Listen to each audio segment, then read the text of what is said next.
What is up, guys? Welcome back to the final part 3 out of 3 of my brand new build guide series for the Z370 platform, featuring the new i7-8700K, a GTX 1080 Ti, and built inside of Cooler Master's gorgeous new H500p case.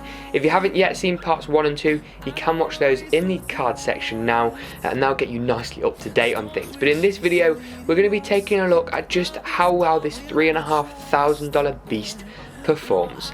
So roll the intro and then let's jump straight into the benchmark numbers.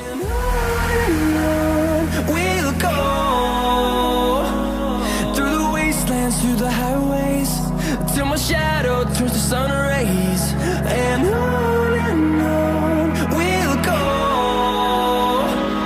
through the wastelands, through the highways, and on.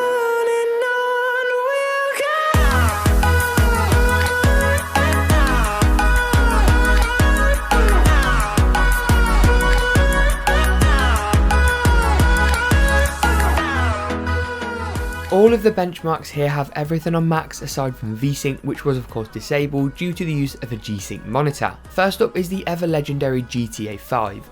As you can see from this footage taken directly from the system, the game looks absolutely gorgeous. You've got some incredible reflections and shadows here, which combined with the buttery smooth frame rate makes it an incredible experience. In terms of the in-game benchmark at 1080p, I saw a 76 frames per second average with 41 FPS minimum and 118 FPS maximum.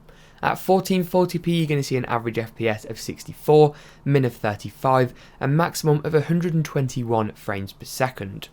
Finally, 4K saw an average of 40 frames per second with a minimum of 21 and a maximum of 87 frames per second. I would recommend downing a couple of settings at 4K such as shadow distance and anti-aliasing for higher, more playable 4K frame rates. It's also worth mentioning that when rolling around on the GTA 5 map, you'll see frame rates higher than this, aside from scenes which feature really high action, but the in-game benchmark will stress the system with advanced shadows and intense scenes of explosions and crashes. Next up is the brand new Project Cars 2, the gorgeous sequel to Project Cars 1. Once again, with all set in at maximum at 1080p, saw an astonishing 184 frames per second average with a minimum of 146 and max of 223 frames per second. 1440p was equally as impressive, averaging 146 FPS with a minimum of 111 and max of 188 frames per second. Finally, 4K saw an average of 83 frames per second with a minimum of 69 frames per second and a max of 108 FPS. It is interesting how these results scale quite nicely in this game, with the average taking a hit at 4K given how many more pixels are needed to be rendered. Next up, it's PlayerUnknown's Battlegrounds, a new game that's technically still in beta, so performance should get better and better over time. Hopefully like my performance. I am genuinely dreadful at this game. At 1080p I saw an average of 98 frames per second with a minimum of 57 FPS and max of 142. Jumping up to 1440p the numbers got lower, but by no huge deal, with an average of 81 frames per second, minimum of 53 and max of 106. Not too shabby, especially with all those settings, maxed out on a demanding new game with a highly open world environment. Finally, at 4K I had to take a similar measure to in my upcoming Crysis III benchmark, turning anti-aliasing right down to give some frame rates that are actually playable. This measure led to average frame rates of 46 frames per second, a minimum of 34 FPS and max of 64 FPS, with everything on ultra as mentioned except for that anti-aliasing setting. Next up, it's Dirt Rally and its inbuilt game benchmarking tool. 1080p saw an average FPS of 166, minimum of 114 and max of 207. Wow. 1440p also saw very good numbers with an equally impressive 141 FPS average frame rate, minimum of 76 and max of 174. Very impressive indeed. Crysis III is up next, and it looks purely ridiculous at these settings. The details, shadows, reflections, motion blur, just wow. It doesn't make me any better at the game though, sadly. 1080p saw an average of 90 frames per second, max of 130 and minimum of 64 FPS.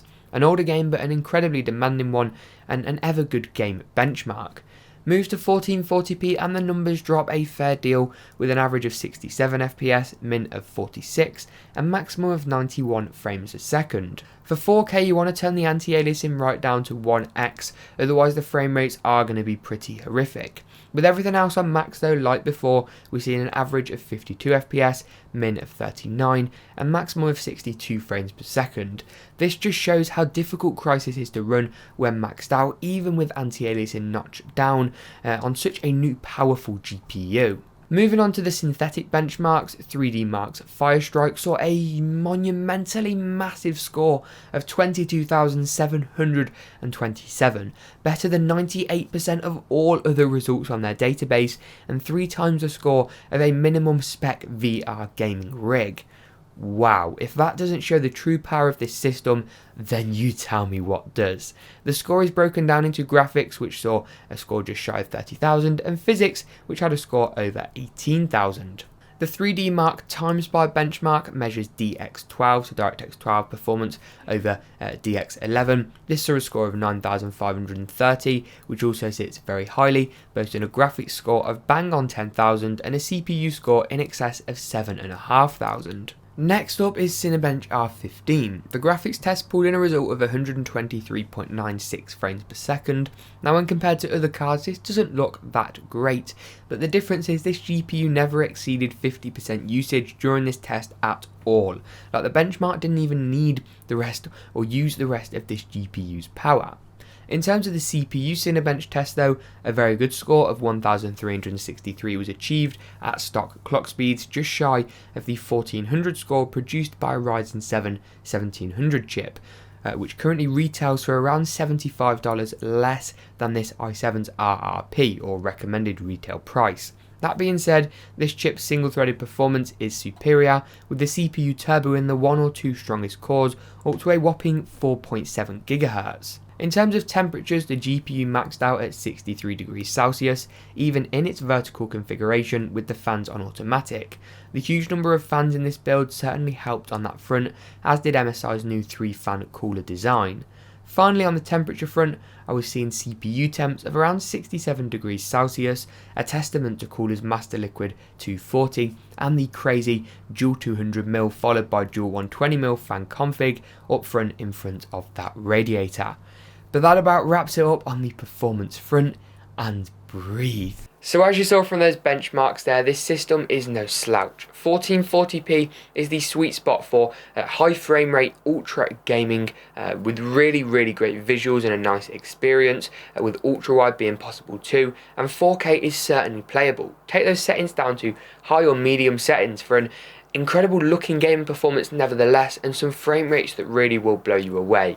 This system just lives up to every expectation I possibly could have had of it. But that about wraps it up for this monster of a series. Before you click away though, I will be ending this video off with some beautiful glam footage.